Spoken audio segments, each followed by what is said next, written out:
நம பார்வதி பதையே மகாதேவா. தென்னாடுடைய சிவனே போற்றி. திருச்சிற்றம்பலம். இப்பொழுது திருவருள் பயனிலே 64வது குறட்பாவை சிந்திக்க இருக்கின்றோம். திருச்சிற்றம்பலம். அருள் என் இருளை ஒக்கும். குறள் 64. அருள் இருளை ஒக்கும். ஒளியும் இருளும் ஒருமைத்து பன்மை தெளிவு தெளியா செயல். பொருள்: ஒளியும் இருளும் ஒரு வகையில் ஒத்த தன்மையை உடையனவாம். அதாவது சூரியனுடைய பேரொளியை நோக்கும் போது கண் தெரியாது, இருளிலும் கண் தெரியாது. ஒளியில் அழுந்திய போதும் இருளில் அழுந்திய போதும் கண் பிற பொருள்களை காண மாட்டாதது ஆகிறது. இது ஒப்புமை. இனி இரண்டிடத்திலும் கண் செயலற்று விடினும் இரண்டும் ஒன்றாவது இல்லை. இரண்டிற்கும் என்ன வேறுபாடு எனில், ஒன்று ஒளியால் நிகழ்கின்ற தெளிந்த நிலை, மற்றொன்று இருளால் விளைகின்ற தெளியா நிலை. சொற்பொருள்: ஒளியும் இருளும் ஒருமைத்து. ஒளியும் இருளும் ஒரு வகையில் ஒப்புமை உடையன. அதாவது பேரொளியில் அழுந்தும் போது கண் பிற பொருள்களை காண மாட்டாது. அதுபோலவே பேரிருளில் அழுந்திய போதும் அக்கண்ணுக்கு பொருள் ஏதும் புலப்படுவதில்லை. பன்மை: இனி அழுந்தி நிற்றலாகிய இவ்விரண்டிற்கும் வேறுபாடு என்ன எனில், தெளிவு தெளியா செயல். ஒளியில் அழுந்தும் நிலை தெளிவு நிலை, இருளில் அழுந்தும் நிலை தெளியா நிலை. இதுவும் ஓமையே. இதனை கொண்டு ஆசிரியர் உணர்ந்த வந்த கருத்தை வருவித்துக் கொள்ளுதல் வேண்டும். அதாவது ஒளியும் இருளும் ஒரு வகையில் ஒத்து தான் இருக்கிறதுன்னு சொன்னார். சூரிய ஒளியை கண்ணால் பார்த்துட்டா, நீ பார்த்துக்கலாமா? சூரிய ஒளியை டைரெக்டாக கண்ணில் பாருங்க, கண் தெரியாது. நீங்கள் அதை பார்த்துட்டு வேறு எந்த பொருளை பார்த்தாலும் மங்கி போயிடும், ஒளியை டைரெக்டாக பார்த்தாங்க. அதே மாதிரி இருளை பார்த்தாலும் ஒன்றுமே தெரிய மாட்டேங்குது. அப்போ என்ன தெரியுதுன்னு சொன்னால், அது அருளும் இருளை ஒக்கும். அதை சொல்ல. இப்போ விளக்கம் பார்க்கும்போது நம்ம ஃபுல்லாக பார்ப்போம். விளக்கம்: உலகத்தில் காணப்படும் ஒளி இருள் என்பவற்றின் தன்மைகளை ஓமை காட்டி திருவருள் ஒளி ஆணவ இருள் என்பவற்றின் தன்மைகளை பெற வைக்கிறார் ஆசிரியர். அருளோடு கூடி நிற்றல் ஒரு வகையில் இருளோடு கூடி நிற்றல் போலும் என்கிறார். ஆன்மா ஆணவ இருளில் கிடக்கும் நிலை கேவலம் என்பதும், திருவருள் ஒளியில் நிற்கும் நிலை சுத்தம் என்பதும் நாம் அறிந்தது. கேவலத்தில் ஆன்மா தான் என்பது சிறிதும் தோன்றாமல் ஆணவ இருளோடு ஒன்றுபட்டு அதுவாய் நிற்கும். உறக்கம் என்பது ஒரு வகையில் கேவல நிலைதான். உறக்கத்தில் நாம் இப்படித்தானே நம்மை நாம் அறியாமல் அழுந்தி கிடக்கிறோம். இது உறக்க நிலையை வைத்து அந்த கேவல நிலையை ஒருவாறு விளங்கி கொள்ளலாம். இனி கேவலத்தில் நீங்கி சுத்த நிலையை அடைந்த ஆன்மா அங்குந்தான் என்ற உணர்வு, அங்கு தான் என்ற உணர்வு சிறிதும் இல்லாமல் அருளோடு ஒன்றுபட்டு அதுவாய் நிற்கும். மேலும் இருள் மேம்பட்ட கேவலத்திலும் உலகம் புலப்படாது. அதுபோல அருள் மேம்பட்ட சுத்தத்திலும் உலகம் வேறாய் புலப்படாது. இவ்வாறு இரண்டிற்கும் உள்ள ஒற்றுமையை குறிப்பிடலாம். இருள் ஒரு உவமையில இதை நம்ம காட்டலாம் பாருங்க. அதாவது கேவலத்திலே உயிர் இருக்கும் பொழுது, இது நாம நல்லா வச்சுக்கோங்கம்மா, இது நம்ம நோட் பண்ணி வச்சுங்க. உயிர் 3 அவத்தை இருக்குது, நம்ம பார்த்துருக்குறோம். கேவல நிலை, வெத்த நிலை, சுத்த நிலை. இதை இன்னொன்று சொல்லலாம். கேவல நிலை, சகல நிலை, முக்தி நிலைன்னு சொல்லலாம். சுத்த நிலை, முக்தி நிலை, கேவல நிலை, கேவல தசை, நிறைய பொருள் சொல்லுவாங்க. இது நம்ம வச்சுக்க, கேவல நிலை, சகல நிலை, முக்தி நிலை. இது நல்லா இருக்குதா?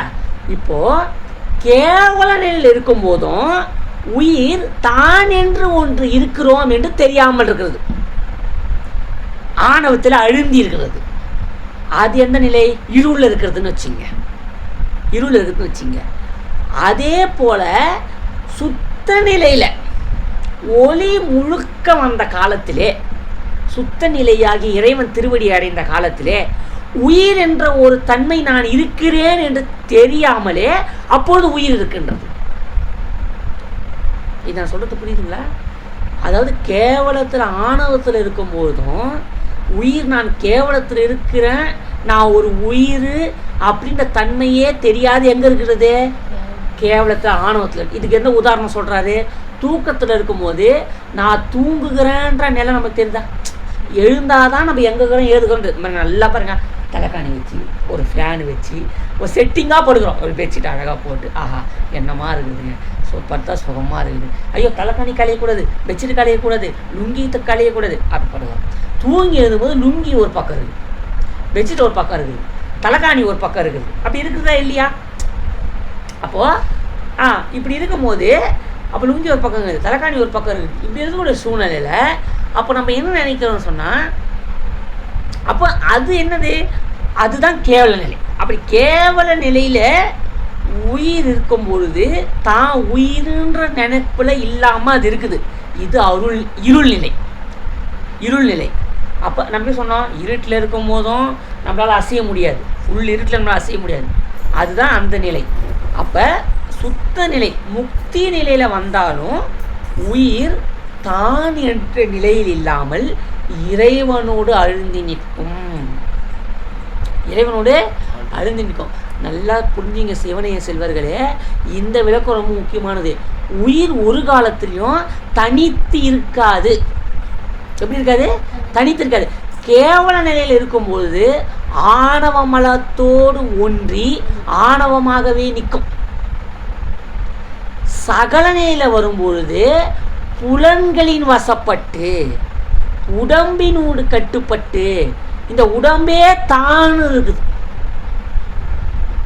சுத்த நிலையில போகும்போது இறைவனாகவே நின்று சிவோகம்பாவனையாக சிவமாம் தன்மையாக நிற்குது. ஒரு காலத்திலையும் உயிர் என்பது தனித்து நிற்காது. இதுதான் உயிரினுடைய குற்றம் வச்சுங்க. இது உயிரினுடைய இலக்கணம். குற்றம் சொல்ல முடியாது, உயிரோடைய இலக்கணம்.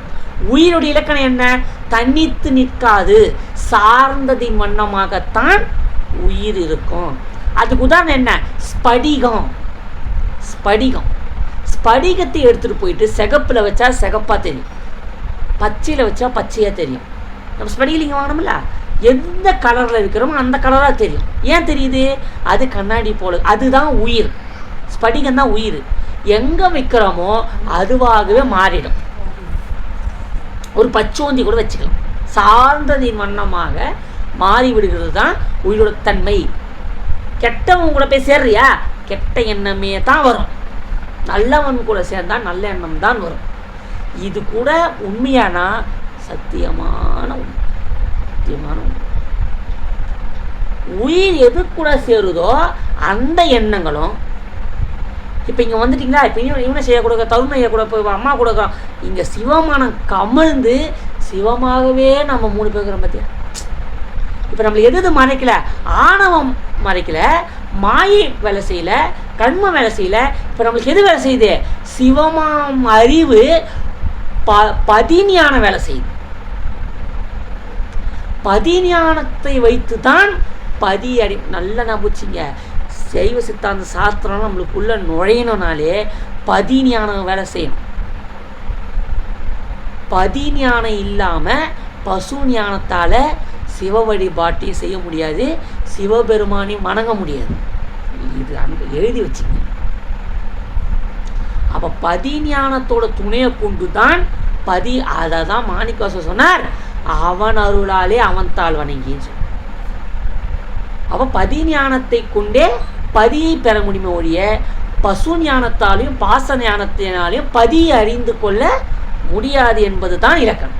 அதை நம்மளால சிந்தையில் வச்சுக்கணும், அது யாரும் மறந்துடக்கூடாது. அதுதான் இங்கே சொல்கிறார், உயிர் ஒரு காலத்திலையும் தனித்து இருக்காது.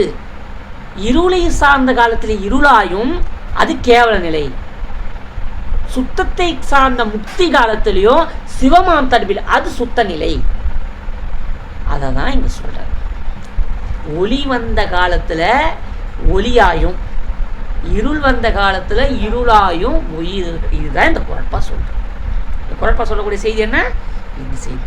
ஒளி வந்த காலத்தில் ஒளியாயும் இருள் வந்த காலத்தில் இருளாயும் இருக்கின்றது அப்படின்னு சொல்கிறேன். அது சிந்தையில் வச்சுக்க புரியுதாப்பா? இதுதான் நம்ம இந்த குழப்பா சொல்லக்கூடிய செய்தி. இருள் நிலையில் உலகம் புலப்படாது என்பதை விளங்கி கொள்ள முடிகிறது. அருள் நிலையில் ஞானியருக்கு உலகம் காட்சி படாது என்பதை எப்படி விளங்கிக் கொள்வது? அவர்களும் நம்மைப் போல உண்டு உடுத்து இவ்வுலகில் வாழ்கிறார்களே, அவர்களுக்கு எப்படி உலகம் காட்சிப்படாது போகும் என்று கேட்கலாம். ஞானிகளுக்கு உலகம் காட்சிப்படாது என்பதன் கருத்து உலகப் பொருள்கள் தனி முதலாய் அவர்களுக்கு காட்சிப்படுவதில்லை என்பது ஆகும். அப்பொருள்களிடத்திலே அவர்கள் சிவத்தையே எப்பொழுதும் கண்டு கொண்டிருப்பர். ஆதலால் அப்பொருள்கள் வேறாய் நின்று தம் இயல்பை காட்டி அவர்களை மயக்குவதில்லை. இது பற்றியே அவர்களுக்கு உலகம் காட்சிப்படாது என்று சொல்லப்படுகிறது. இவ்வுண்மையை அருளாளர் வாழ்வில் அனுபவ முறையில் காணலாம். மயிலையில் ஞானசம்பந்தர் இறந்து போன பூம்பாவையை எழுப்பினார். மட்டிட்ட என தொடங்கும் திருப்பதிகத்தை பாடி நிறைவு செய்த அளவில் என்பும் சாம்பலும் நிறைந்த குடத்தினின்றும் தாமரை மலரிலிருந்து எழுவாளை போன்று பூம்பாவையார் 12 அளவு வளர்ச்சியுடன் எழுந்தார். ஞானத்தின் திருவுருவாகிய சம்பந்தர் இக்காட்சியை நம்மை போல காணவில்லை. 16 ஆண்டே எய்திய அப்பிள்ளையார் பூம்பாவையாரிடம் மாய காரியமாகிய உருவ அழகை காணவில்லை. அது அவருக்கு புலப்படவில்லை. சிவபெருமானது கருணை வெள்ளத்தையே அவர் கண்டார். திருவையாற்றில் நாவுக்கரசர் அனைத்து பொருள்களிலும் சிவமுதற் பொருளையே கண்ட காட்சியையும் எண்ணலாம். இப்படி அசத்தாகிய உலகை காணாது பார்க்கின்ற பொருளையெல்லாம் சிவமாக காண்பார் அருளாளர். அசத்துனா வேற ஒன்றும் இல்லை, சத்துனா சிவம், அசத்துனா அறிவில் பொருள். நல்லா நம்பிச்சிங்க. சத்து சித்து ஆனந்தம், அது சச்சிதானந்தம். சத் சித் ஆனந்தம் சச்சிதானந்தம். சத்துனா உயிர் பொருள், அசத்துனா உயிரில் பொருள். ஆமாம். இதுவரை கூறியவற்றால் இருள் நிலையிலும் அருள் நிலையிலும் ஒரு வகையில் ஒற்றுமை உடையவன என்பது விளங்கும். ஒற்றுமையாவது அவ்விரண்டிடத்தும் ஆன்மா ஒன்றுபட்டு அதுவாய் நிற்றல், உலக காட்சி படாதிருத்தல். இவ்வொற்றுமையை கருதியே ஒளியும் இருளும் ஒருமைத்து என்றார் ஆசிரியர். இப்ப நல்லா புரிஞ்சுச்சாமா? ஒளியும் இருளும் ஒருமைத்து. எப்படியா ஒளி இருளும் ஒன்று சொல்றீங்க? ஏன்னா இருளிலையும் உயிருக்கு ஒன்றும் தெரியல, இருளாவே இருக்குது. அதே டைம்ல ஒளி வந்தாலும் உயிர் ஒளியாகவே இருக்குது. இப்போ சூரியனை டைரெக்டாக பார்க்குறோம், கண்ணால் பார்க்குறோம், அப்பயே ஒன்றுமே தெரியல, அதுக்கு ஒளியாகவே வெளிச்சமாகவே தான் தெரியுது. இப்போ டைரெக்டாக சூரியனை மட்டும் பாருங்களா, அப்படியே வெளிச்சமாக தெரியும், வேற ஒன்றுமே தெரியாது, மற்ற எதுவுமே தெரியாது. கண்ணு ஃபுல்லாக சூரியனை நிறைஞ்சி அப்படியே கண்ணு பூத்து போயிடும், அப்படியே சூரியனாகவே மாறிடும். இருட்டு வந்த காலிலும் ஒன்றுமே தெரியாது, பக்கத்தில் அண்டாங்கதா குண்டாகுதா பாம்புக்குதான் நண்டுக்குதான், இருளாகவே மாறிடுது. அவன் ஒளி வந்த காலையிலும் இருள் வந்த காலையிலும் உயிர் அப்படியே மாறுற மாதிரி இது. அதுதான் அப்போது சிவபெருமான் அடைந்த காலத்தில் உயிர் சிவமாம் தன்மையை பெற்றது. அதுதான் இப்போ நல்லா பார்த்துக்கணும். இப்போ சிவமாம் தன்மையை ஆனால் ஒன்றா போச்சுக்கணும், சிவமாம் தன்மையை பெறுதே ஒழிய அது சிவமாகவே மாறலை. இதுக்கு எப்படி உதாரணம்? ஒரு கண்ணாடியை வைக்கிறோம், கண்ணாடியில் அந்த காட்சி தெரியுது, ஆனால் அந்த காட்சியே அந்த கண்ணாடி கிடையாது. அதே மாதிரி சிவபெருமானாகவே நம்ம நிற்போம், ஆனால் சிவமாக நம்ம ஆக மாட்டோம். இப்போ அந்த கண்ணாடி இருக்குது, மயூர்நாதரை போய் காட்டினா மயூர்நாதர் கண்ணாடியில் தெரிவார், ஆனால் அந்த கண்ணாடியே மயூர்நாதர் கிடையாது, அந்த காட்சியால் தெரியுது. ஆனால் அந்த கண்ணாடியில் அந்த காட்சி பிம்பம் வரையும் வந்தா இல்லையா? இதுக்கு ஒரு விளக்கணும்னா, குற்றாலத்தில் சித்திரப்படை 4 சபை இருக்குது. சித்திர சபை எதுனா குற்றாலத்தில் இருக்குது. அதாவது நம்மளுடைய திருவாலங்காடு என்பது ரத்தன சபை, நம்ம சிதம்பரம் என்பது பொற்சபை, மதுரை என்பது வெள்ளி சபை, நம்மளுடைய திருநெல்வேலி என்பது நெல்லையப்பர் கோயில் இருக்கிறது தாமிர சபை, நம்ம குற்றாலத்துக்கு சித்திர சபை. அப்படி குற்றாலத்துக்குள்ள சித்திர சபைனா, சித்திரம்னா என்ன பார்த்தா ஓவியம். அந்த ஓவியம் சாமியே காட்டியது, அது ஓவியம் வரைஞ்சதில்லை, சாமியே பட வடிவத்தில் இருப்பார், ஓவிய வடிவத்தில் இருப்பாருங்க. தெரியுமாம்மா? நீ சித்திர சபைக்கு போயிருந்தான்னு தெரியல. சாமி ஓவியம் நடராஜர் பெயிண்ட்லேயே இருப்பார், பெயிண்ட்லேயே இருப்பார், அது வரைஞ்சது கிடையாது, சாமியை ஆடி அப்படி காட்டின கோலம் அது பெயிண்ட்லேயே இருக்கிறது. தண்ணியை தர அந்த பெயிண்ட்லேயே இருக்கிறது. அப்போ அந்த சித்திர சபை இப்போ அந்த பெயிண்ட்லேயே இருக்குதுன்னு சொன்னால், அந்த சாமிக்கு எது இல்லைன்னு சொன்னால் அபிஷேகம் கிடையாது. ஏன்னா பெயிண்ட் என்னவாயிடும்? அழிஞ்சிரும். பெயிண்ட் நம்ம தண்ணி ஊற்றினா அழிஞ்சிரும். ஆனால் அதனால் என்னத்த பண்ணுவாங்க, அது பார்த்துருங்களாப்பா நீங்கள், சுவாமிக்கு நேராக ஒரு கண்ணாடி வச்சுருவாங்க. சித்திரை சபையில் சுவாமிக்கு நேரம் கண்ணாடி வச்சுருவாங்க. இப்போ சாமி ஃபோட்டோவில் தெரியுதா இல்லையா, கண்ணாடிக்கு அபிஷேகம் பண்ணுவாங்க. நீங்கள் போனால் பார்க்கலாம். அந்த சித்திரை சபையில் போனால் நீங்கள் பாருங்கள், மறக்காம பார்த்துருவாங்க. இதெல்லாம் அது நடராஜ பெருமான் அந்த கண்ணாடியில் தெரிவார். அதுக்குன்னே ஒரு கலசம் வச்சு அந்த சூப்பர் கண்ணாடினா நம்மள மாதிரி இந்த கண்ணாடி மாதிரி இருக்காது. பார்க்கறதுக்கு அழகாக தூணு மாதிரி ஒரு ஸ்ட்ரக்சர் இருக்கும். பார்க்கறதுக்கு ஒரு தூணு மாதிரி கும்பம் மாதிரி இருக்கும். அந்த கும்பத்தில் சின்ன கண்ணாடி தான், ரொம்ப பெருசாக சின்ன கண்ணாடி, மேலே லிங்கம் வச்சுருப்பாங்க. மேலே லிங்கம் வச்சுருப்பாங்க. அந்த சின்ன கண்ணாடி இதுமாரி ஒரு கண்ணாடி இருக்கும். அது சின்ன கண்ணாடியில் சுவாமியோட பிம்பம் தெரிஞ்சிடும். இங்கே கலசம் இருக்கும். அதுக்கே எல்லா அபிஷேகம் பண்ணுவாங்க. பால், தயிர், பஞ்சாமிர்தம் எல்லாம் அந்த காட்சியில் தெரியுது பாருங்க. அப்போ டைரெக்டாக சாமிக்கு பண்ணலை, அந்த காட்சி படிது. அந்த காட்சிக்கு இவ்வளோ அபிஷேகம். அப்போ என்ன தெரியுது, ஒரு காட்சியிலே சுவாமியாக நினச்சி பண்ணுற மாதிரி தான். நம்ம கேட்குறோம்ல, ஏங்க ஒளியை செய்ய சிவமாக பார்க்குறீங்க, அங்கே ஏன் குருநாதர் காலை கழுவுறீங்க, அப்போ ஏன் குருநாதருக்கு எல்லாமே செய்கிறீங்க கேட்குறாங்க. ஏன் குருநாதர் கொழுக்காட்சியில் உட்கார வச்சு, நீங்கள் பார்த்துட்டீங்களா, குருநாதர் கொழுக்காட்சி வைப்பாங்க. சிவபெருமானுக்கு பண்ணக்கூடிய சோடசோபச்சாரம் எல்லாமே பண்ணுவாங்க. எழுந்தருளை வைத்தல், உட்கார வைத்தல், ஆசனம் கொடுத்தல், மயூர தீபம், நந்தி தீபம், அப்புறம் வெண்சாமரை, கொடை, கண்ணாடி, கொடி எல்லாம் காட்டுவாங்க. நம்ம சாமி காட்டுறோம்ல, எல்லாத்தையும் குருநாதர் காட்டுவாங்க. நான் உங்களுக்கு காட்டுற மாதிரி யூடியூப்ல அனுப்பிச்சு விட பாருங்க. இல்லை கொழுக்காட்சிலாம் பார்க்கறதுக்கு புண்ணியம் பண்ணியிருக்கணும். குருநாதரை சிவமாகவே பாவித்து சிவமாக செய்யக்கூடிய அனைத்தையும் அந்த குருநாதர் செய்வார்கள். பார்க்கணும் சொல்லுவான், முட்டா பையமே பேசுவான், இதே எது தப்பாக பண்ணுறீங்க, சிவபெருமானு கடவுளுக்கு பண்ணுறதுலாம் போய் ஆளுக்கு பண்ணுறேன். ஐயோ, சிவமாம் தன்மையை பெற்றிருக்கிறாங்க. குருநாதர் சிவமாம் தன்மையை பெற்றிருக்கிறார். இது எதையா சாட்சி, கண்ணாடியில் சுவாமி பெம்மை தெரிஞ்ச உடனே அந்த கண்ணாடிக்கு எல்லாமே பண்ணாங்க பார்த்தீங்கன்னா அபிஷேகம். இப்போ குருநாதர் சிவமாமே உட்காந்துக்கிறார். அவர் நெஞ்சிக்குள்ள யார் தெரிகிறாரு, நடராஜர் தெரிகிறாரு. எனக்கு தீட்சை கொடுத்தாரு யார், அவர் ஒளியர் செய்ய இருக்கிறாரு. ஆனால் அவர் ஒளியர் செய்யல, யாரு, சிவம். எனக்கு குருநாதராக ஒளியர் செய்ய எனக்கு தீட்சை கொடுத்தாருன்னா அவர் எனக்கு சிவம். நான் காலம் முடிகிற வரைக்கும் எனக்கு அவர் ஒளியர் செய்ய கிடையாது. என்னோட சிவம், என்னை உய்வித்த சிவம். அதை நான் வெறும் மாண்டதகமாக பார்க்கக்கூடாது. நம்மளை மாதிரி அவர் நம்மள ஒரு நினைக்கக்கூடாது. அவர் சிவபெருமானாவே பார்க்கணும். அப்போதான் அந்த ஆன்மா உய்யும். குருநாதரை சிவமாக பார்த்தால் ஒழிய அந்த ஆன்மா உய்யாது. பல பேர் நினைக்கிறான், ஏங்க குருநாதருக்கு பல பேர் தெரியாமே பேசுகிறான். அவருக்கு பாத பூஜை பண்ணலாம், குருநாதருக்கு நம்ம ஏன் சுவாமிக்கு மாலை போடுறது, மனுஷாளுக்கு போகிறீங்க, அவங்க என்ன தெரியும், சிவமாம் தன்மையில் நிற்கிறது. அது அவர்களுக்கு சாதாவாது. பல நாள் பூஜை, பல நாள் செய்த புண்ணியம். அப்போ குருவே சிவன் என கூறின நந்தி. தெளிவு குருவின் திருமேனி காண்ட, தெளிவு குருவின் திருநாமம் செப்பல், தெளிவு திருவா, தெளிவு குருவும் சிந்தித்தல் தானே. குருவே சிவம், சிவமே குரு. சிவன் டேரக்டராக வரமாட்டாங்க, வரமாட்டாமா. எப்படி வருவான், குரு வடிவில் தான் வருவான். குருவை விட்டுறக்கூடாது. குருவை இகழ்ந்தாலும் போச்சு. குருவை என்னைக்கெல்லாம் நம்ம குரு மனசில் நம்ம இருக்கிறோமோ நம்மளோட வளர்ச்சிமா. நான் அடித்து சொல்கிறேன் பாருங்க, இது நான் இந்த நிலைமையில அடியனை சுவாமி உட்கார வைத்துக்காருன்னு சொன்னால் அவர் குருநாதர்களுடைய குருவடியும் திருவடியும் மனசில் என்றைக்குமே நீங்காத என் நெஞ்சிலையும். அதே மாதிரி குருநாதர்களுடைய ஆசி தான் நான் இங்கே உட்கார வச்சுக்கிறேன். தினைக்கும் குருவை நினைக்கணும், குருவோட வாழ்த்தை நம்ம பெறணும். அவன் குருவோட மனசில் நான் இருந்துட்டேன்னு வச்சுங்க, அதை விட செல்வனுக்கு கிடையாதுங்க. உண்மையாக சொல்கிறேன்.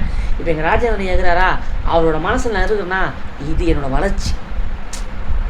அதே மாதிரி ஒளியர் செய்கிறாரா, குருநாதரோட மனசை இவனேஷு அப்படின்னு என்னை நினைச்சாருனாலே என் வளர்ச்சி. என்னோட ஆணவம் நீங்கிடும், என்னோட கண்மை நீங்கிடும், என் மாயை நீங்கிடும். குருநாதர் நம்ம நினச்சி அவனை இது சத்தியமான உண்மைமா. இது சைவ சித்தாந்தம் தான் சொல்லுது. குரு நினச்சாதான் நம்மளுக்கு இந்த வினையெல்லாம் நீங்கும். குருவால் தான் நம்ம சஞ்சித கர்மமே போக்குது. நம்மளுடைய 3 கர்ம சஞ்சிதம், ஆகாமியம், சஞ்சிதம், பிராரத்த, ஆகாமியம். இந்த கர்மத்தில் சஞ்சிதத்தை முழுசா நீக்கிறக்கூடிய அதிகாரத்தை பெற்றவர் குருநாதர். நல்லா நான் வச்சுங்க, நம்மளோட தீக்கையிலேயே சஞ்சிதத்தை நீக்கி விடுகிறார். இத்தனை பிறப்புக்களை செய்த வினைய சஞ்சிதத்தை அடியோட வெட்டி வைக்கிறார். இப்போது நம்ம கிட்ட இருந்து என்ன வினைக்குது? பிராரத்தம். அந்த பிராரத்தத்தை நாம தான் அனுபவிக்கணும். இதெல்லாம் ஒன்றும் பண்ண முடியாது, நம்மளால ஒன்றும் பண்ண முடியாது. அந்த பிராரதத்தை நம்ம நீக்கி கொள்ளணும்னா அதுக்கு ஒரே வழி வழிபாடு. வழிபாடு அதுக்கு என்ன? எல்லாம் ஈசன் செயல், எல்லாம் திருவருள் கருணை என்று சொல்லி செய்தால் ஒழிய பிராரத்த வினை நீங்கள் அதெல்லாம் சிந்தனை வச்சுக்கணும். அப்போ இதுதான் நம்ம இந்த குறட்பா சொல்ல வரக்கூடிய செய்தி. அப்போ உயிர் திருவருளை சாருங்கால் திருவருளாகும், இருளை சாருங்கால் இருளாகவும் நிற்கிறது உயிரினுடைய குணம். அப்போ உயிருடைய குணம் என்ன? ஒரே வார்த்தை சொன்னால் சார்ந்ததின் வண்ணமாக உயிர் இருக்கும். இதுதான் நல்லா புரிஞ்சுதாம்மா. விளக்கம் நல்லா நிறையவே சொல்லியிருக்கிறேன். இந்த விளக்கெல்லாம் நான் நிறைய சொல்லியிருக்கேன். விளக்கம் நேற்று எங்கள் சித்தப்பா எங்கள் குருனா சொன்னார் விளக்கம். அவ்வளோ அற்புதமாக விளக்கம் சொன்னார். இந்த சஞ்சித பிராரத்தத்தை பற்றி ஒரு விளக்கம் சொன்னார். இது எப்படி சித்தப்பா? குருநாதர் சஞ்சிதத்தை ஃபுல்லாக நிற்கிறார், ஆகாமியத்தையும் வராமல் தடுத்துடுறாருன்னு சொல்கிறீங்க. பிராரத்தத்தை மட்டும் ஏன் நீக்கலை அப்படின்னு நான் கேட்டேன். சஞ்சிதத்தை நீக்கக்கூடியவர், ஆகாமியத்தை வரோடாமல் தடுக்கிறவர், ஏன் பிராரத்தத்தை ஒன்று நீக்கலை அப்படின்னு கேட்டதுக்கு அவர் சொன்னார். அற்புதம் விளக்கம் ஒன்று சொன்னார். அதாவது இப்போ ஒரு சிப்ஸுக்குன்னு வச்சிங்களேன். இப்போது ஒரு கடைக்கு போகிறோம். ஒரு கடையில் போய் ஒரு சிப்ஸு பாக்கெட்டு வாங்கிட்டோம். சிப்ஸு பாக்கெட்டை வாங்கி அந்த சிப்ஸை நான் சாப்பிட்டுட்டேன். அந்த சிப்ஸு கெட்டு போயிடுங்க. அந்த சிப்ஸை என்ன பண்ணிடுச்சு? கெட்டு போயிடுச்சு. நம்ம என்ன பண்ணுறோம்? அந்த கடைக்காரர்கிட்ட போயிட்டு, ஐயா சிப்ஸு கெட்டு போயிடுச்சு, இந்த சிப்ஸு எனக்கு அப்படின்னு சொல்லி அந்த சிப்ஸை அந்த கடைக்காரர்கிட்டயே கொடுத்துட்டோம். என்ன பண்ணிட்டோம்? கொடுத்துட்டு அந்த காசை நம்ம திருப்பி வாங்கிட்டோன்னு வச்சிங்க. அது என்ன அர்த்தம்? இப்போ வாங்கிட்டோம், இன்னொரு முடிவு எடுக்கிறோம். அந்த கடையில் இனிமேல் சிப்ஸ் நம்ம வாங்கக்கூடாதுன்னு ஒரு முடிவு எடுக்கிறோம். இன்னொன்று என்ன பண்ணுறோம்? அந்த சிப்ஸை நம்ம கடைக்காரங்கிட்டே கொடுத்துட்டு காசையே வாங்கிட்டோம். ரெண்டு பிரச்சனையை சால்வ் பண்ணிட்டோம். என்ன பிரச்சனை? நல்லா இந்த விளக்கம் முன்னே நல்லா புரிஞ்சிடும் உங்களுக்கு. ரெண்டு பிரச்சனை பாருங்க. ஒரு பிரச்சனை என்னென்னா, சிப்ஸ் எத்தமே கடைக்காரங்கிட்ட கொடுத்துட்டு இந்த சிப்ஸை வேணான்னு சொல்லிடுறோம். இன்னும் என்னென்னா, இனிமேல் அந்த கடைக்காரங்கிட்ட நம்ம வாங்கக்கூடாதுன்ற முடிவு எடுத்துட்டோம். ஆனால் அந்த சிப்ஸை நம்ம ஒரு 1/4 பாக்கெட் இதை நம்ம என்ன பண்ண முடியும்? அந்த சிப்ஸுக்கு ஒரே வழி, வெளியே ஒன்று வாந்தி எடுக்கணும். முயற்சி நம்ம பக்கம் தான் இருக்குது. ஒன்று வாந்தி எடுக்கணும், இல்லை அப்படியே விட்டால் செரிமானமாகி என்ன வந்துடும்? காலைல கழிவாக வெளியே வந்துடும். அது கழிவாக நம்ம என்ன பண்ணணும்? வெயிட் பண்ணணும். என்ன பண்ணணும்? அதுக்கு என்ன? சும்மா இருக்கணும். நீ எதுவும் பண்ண வேணாம், எந்த முயற்சியும் பண்ண வேணாம், தன்னாலே அது நடக்கும்.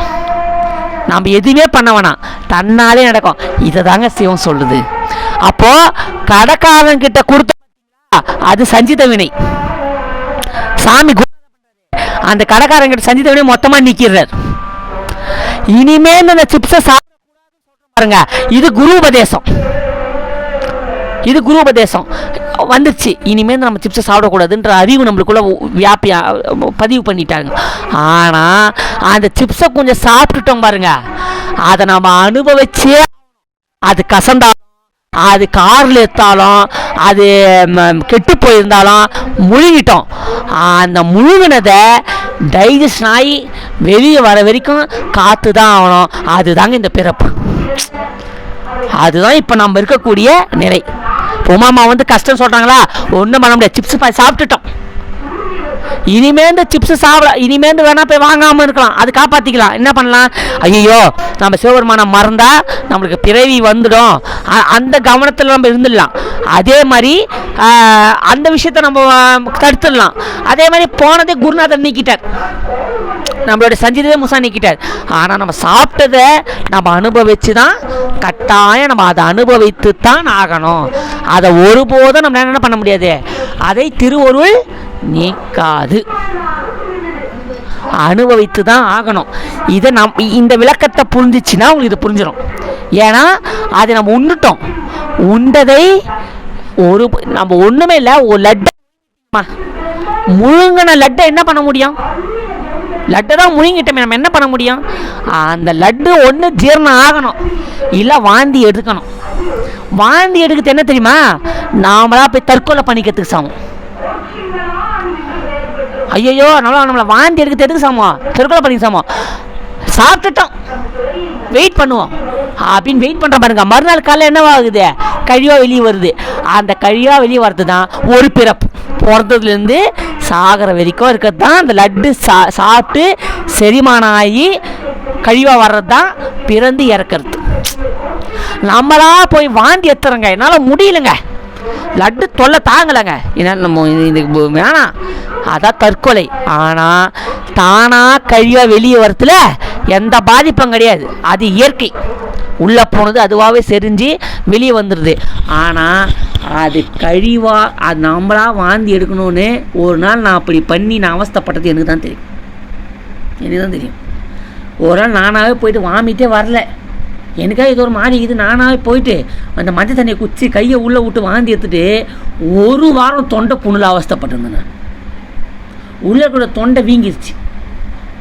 வீட்டில் இருக்கிறவங்களுக்கு தெரியும், நான் போய் மாத்திரை வாங்கி போட்டேன் மெடிக்கலில், தொண்டை வீங்கி போய் அந்த துன்பத்தை அனுப்பிச்சுனா இல்லையா? அதே மாதிரி தற்கொலை பண்ணவங்களுக்கு கல்வாய் மனித பிறப்பே கிடையாது. இன்னும் சாமி போய் நண்டு தவக்கலன்னு பிறக்க வச்சுருவாங்க. இது சூப்பரான விளக்கம். இது நல்லா மனசில் வச்சிங்க இந்த விளக்கத்தை. அப்போ என்ன தெரிஞ்சிச்சு? பிராரத்த வினையை அனுபவிச்சே ஆகணும். இது சூப்பராக இருந்தாங்க. இது சொன்னது இதெல்லாம் பாருங்களேன், ஞானம். இதெல்லாம் பொக்கிஷம். இந்த ஞானம் நம்மளுக்கு கிடைச்சது. என்ன தவம் பண்ணவன்னு தெரியல, இந்த ஞானம் நம்மளுக்கு கிடைக்கிது. அதனால் மனசில் இதெல்லாம் வச்சிங்க, வந்துடாதீங்க. இதோட இந்த குரட்பாவை நிறைவு செய்துக்கலாம். இன்னொரு குரட்பாவை பார்க்கலாம். திருச்சிற்றம்பலம். அதான் முடிச்சிட்டலப்பா. திருச்சிற்றம்பலம்.